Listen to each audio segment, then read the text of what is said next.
Every year it is incredible to look back and see everything that's been done by families, friends and local communities to help save lives. Last year we raised more than we had ever raised before, and this year we've gone a step further with more than £3.8 million being donated towards awareness, support, screening and research. We made fantastic progress with our campaign in the UK to establish a national strategy for the prevention of young sudden cardiac deaths. We had more than 180 MPs who are pledging their support earlier in the year. In 2020, we'll be building on this support to ensure the government does much more to save the lives of young people. Hundreds of families continue to be referred to the Cry Centres at St George's Hospital, with Professor Sanjay Sharma and Professor Mary Shepherd helping them to understand the cause of the death, as well as helping to identify if other family members are at risk of the same condition. We are holding more support days from the Cry office, and many more people are joining our private Facebook support groups. We now have more than 500 members of the My Heart Network. This is Cry's support network for young people who have been diagnosed with a cardiac condition. This year, we will for the first time have tested more than 30,000 young people, and this means more than 100 people will have been identified with potentially life-threatening conditions. These people right now will be receiving advice and treatment that could save their lives. Earlier this year we announced that we had tested more than 200,000 young people since Cry was first founded in 1995, and almost 90,000 of these were in the last 3 years. And this year, for the first time, we held a family research day with supporters coming from all over the UK to hear incredible talks about what has been achieved with your support since 1995.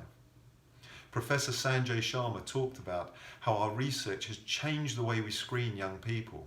This is not just in the UK, but throughout the world. Professor Mary Shepherd talked about how in 10 years, Cry has changed the way we understand the causes of young sudden cardiac death.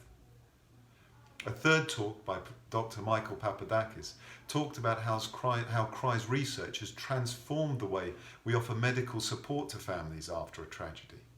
It's Cry's research which has shown how specific tests, really key tests, are not only there to help families understand what caused the death, but also to prevent further tragedies. We also had brilliant talks from Dr. Sabir Gatti, a previous Cry research fellow who is now a consultant cardiologist. She talked about how much the Cry Research Fellowship helped her and how much it means to young doctors when families go to such incredible lengths to raise the funds, which gives them this unique experience of working within the Cry program. Cry's research program is not just changing policy and practice, it's also changing and training the next generation of cardiologists with that specialist interest in young sudden death and saving young lives. As well as looking back at what's been achieved up until now, this research day also looked forward and finished with 2 talks about some of the research we're working on, further improving the way we screen young people and helping them once they're identified with a condition. We know that we've still got a long way to go, and when screening is routine, so many tragedies will be prevented.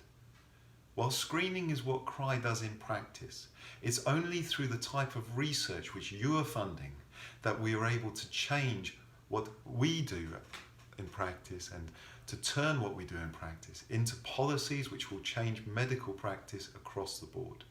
It is the research which will provide the evidence necessary to prove that screening should be offered to everyone. Please do watch these fantastic videos, as it's incredible what has been achieved with your support. Next year will be Cry's 25th anniversary, 25 years since Alison first founded Cry. 25 years ago, people thought young sudden cardiac death was fiction.